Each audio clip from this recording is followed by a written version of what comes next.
Bab 3328 Betapa sulitnya di masa depan. Mendengar perkataan Mileye, pohon dewa Taichu, juga dikenal sebagai pohon dewa, hanya menggelengkan kepala sambil memberi senyuman. Penguasa tiada batas, yang berdiri di samping, melirik Mileye. Dia tahu bahwa orang ini sebenarnya tidak sedang bual-bual belaka. Jika Mileye bertekad membawa siapapun pergi, siapa yang bisa menolak? Adik perempuan yang tak terkalahkan, kakak laki-laki yang tak terkalahkan, ayah kandung yang tak terkalahkan. Siapa yang berani menolak? Berpikir seperti ini, penguasa tiada batas menggelengkan kepala sambil memberi senyuman. Sebenarnya, jangan salahkan Mileye karena menjadi raja pengandal dukungan. Dengan latar belakang seperti itu, siapa yang masih mau berjuang? Mendadak, Mileye bertanya, "Pohon dewa, bisakah kamu memberikan berkat tanpa batas?" Pohon dewa Taichu menjawab dengan serius, "Secara teori, memang bisa." Mileye agak bingung, secara teori. Pohon dewa Taichu memberi anggukan, tapi itu tergantung pada kekuatan lawan. Jika terlalu lemah, mereka tidak akan mampu menahan beberapa berkat dari aku. Mileye memberi anggukan ringan, "Aku mengerti." Dia menyadari bahwa untuk melawan makhluk-makhluk ilahi tersebut, dia harus mendapatkan bantuan dari pohon dewa Taichu ini. Waktu pertempuran, jika roh dewa memberikan beberapa berkah, itu pasti sangat menakutkan. Pada saat itu, Ketua Istana Utara mendadak muncul di tengah-tengah dan dengan suara serius, dia berbicara, "Ketua Istana Ye, aku pikir kita bisa membangunkan dua dewa kaisar yang tersisa." Mileye memberi anggukan, "Baik." Ketika sebelumnya membangunkan para master dari makam nyata ilusi, mereka tidak berhasil membangunkan dua dewa kaisar yang tersisa. Mileye dan yang lainnya menghilang dari tempat itu dan muncul kembali di depan makam nyata ilusi. Dibawa oleh Ketua Istana Utara, ketiganya tiba di depan sebuah kuburan dengan batu nisan, tetapi tanpa tulisan. Ketua Istana Utara berbicara dengan suara serak, "Ini adalah dewa kaisar dari alam ilusi." Di dalam batu nisannya, terdapat segel dari pemilik kebenaran agung. Segel itu dapat membantu pemulihannya. Mileye memberi anggukan ringan, lalu berbicara dengan pelan, "Apakah dia bersedia untuk bertempur sekali lagi untuk alam semesta ini?"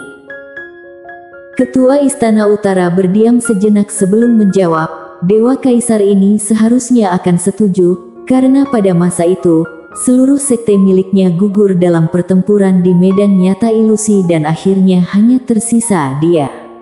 Dia memiliki dendam yang mendalam dengan roh dewa itu." Mileye memberi anggukan lagi, kemudian berjalan ke depan makam.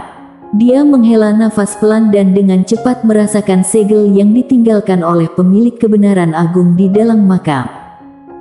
Dia membuka telapak tangannya, pedang biru gaib muncul di tangannya. Pada saat itu, makam itu sedikit gemetar dan segera setelah itu, semburan gas merah misterius perlahan-lahan menyapu keluar. Segel itu hilang. Mileye menatap makam itu, tetapi tidak mengucapkan sepatah kata pun.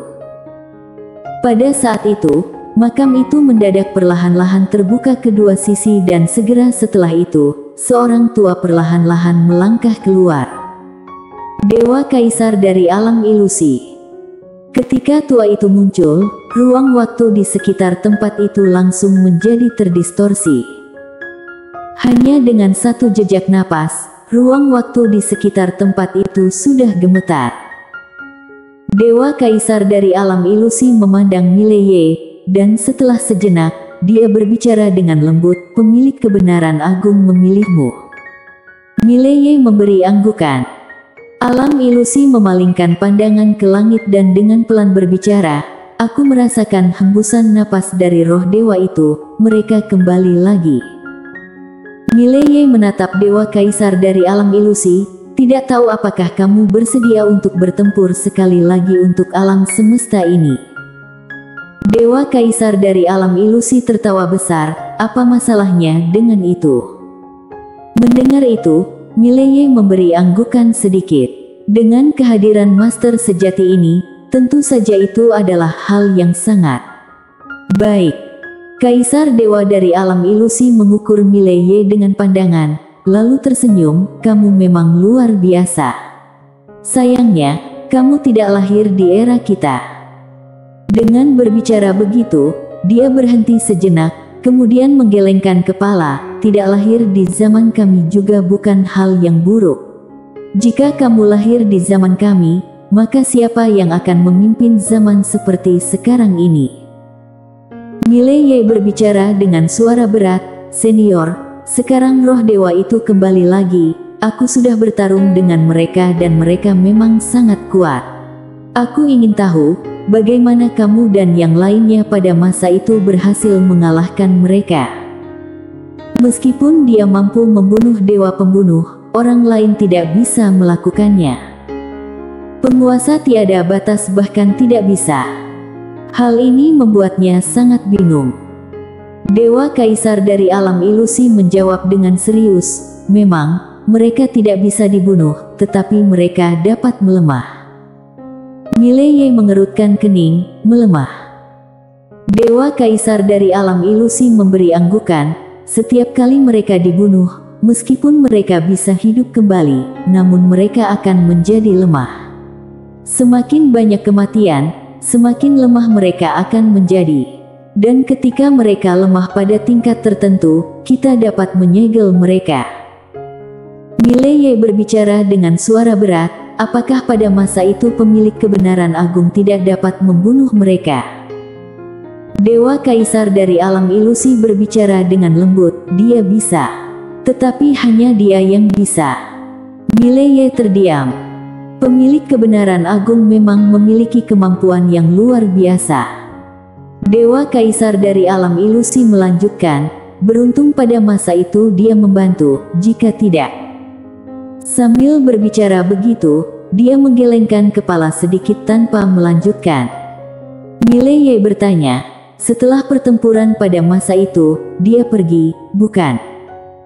Dewa Kaisar dari alam ilusi memberi anggukan, ya. Mileye bertanya lagi, senior tahu kemana dia pergi? Dewa Kaisar dari alam ilusi menggeleng, tidak tahu.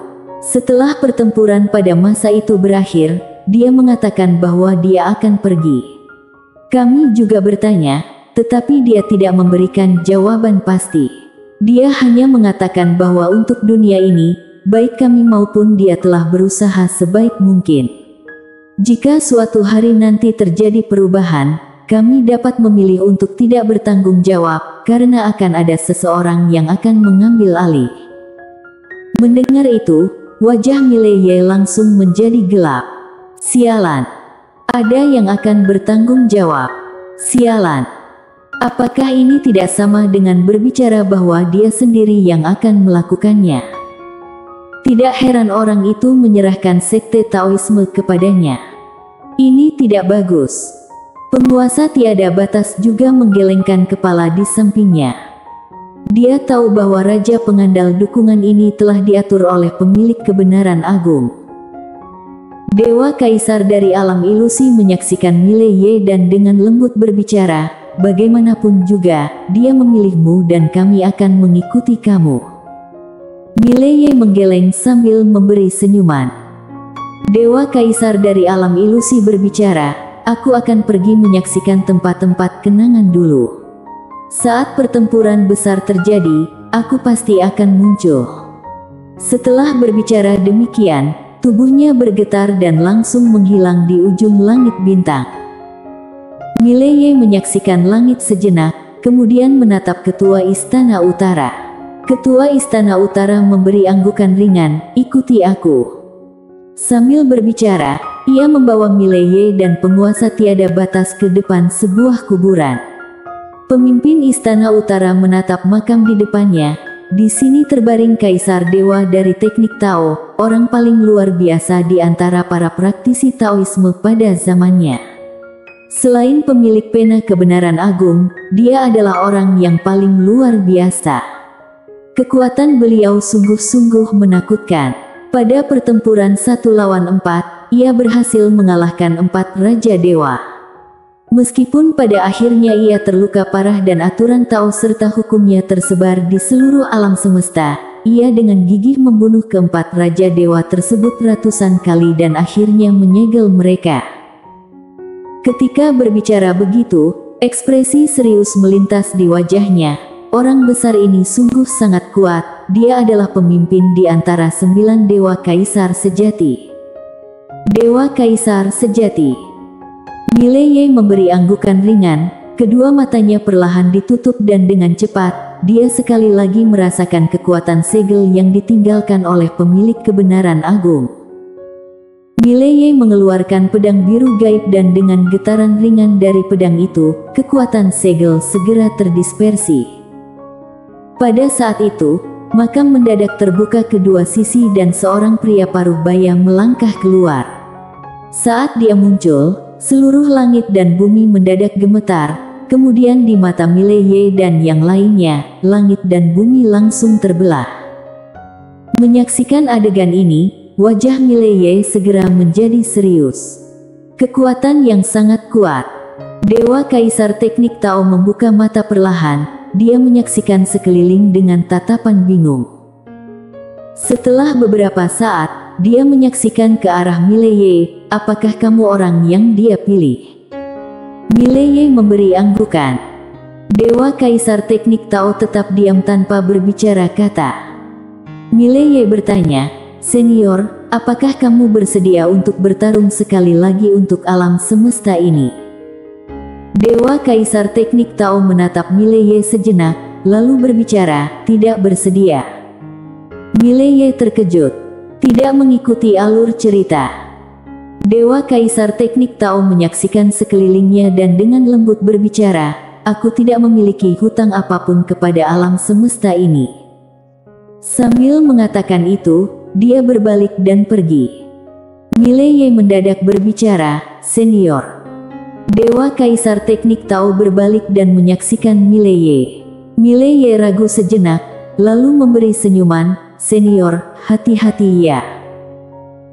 Dewa Kaisar Teknik Tao memandang Mileye, "Seluruh kekuatanku tertanam dalam aturan Tao dan hukum tersebut dan sekarang, semua aturan Tao dan hukum itu tersebar di seluruh dunia puluhan ribu surgawi dan mereka juga mengalami kerusakan serius.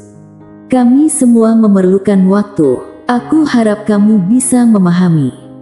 Mileye memberi anggukan, "Aku mengerti." Dewa Kaisar Teknik Tao memberi anggukan ringan, lalu berbalik dan pergi.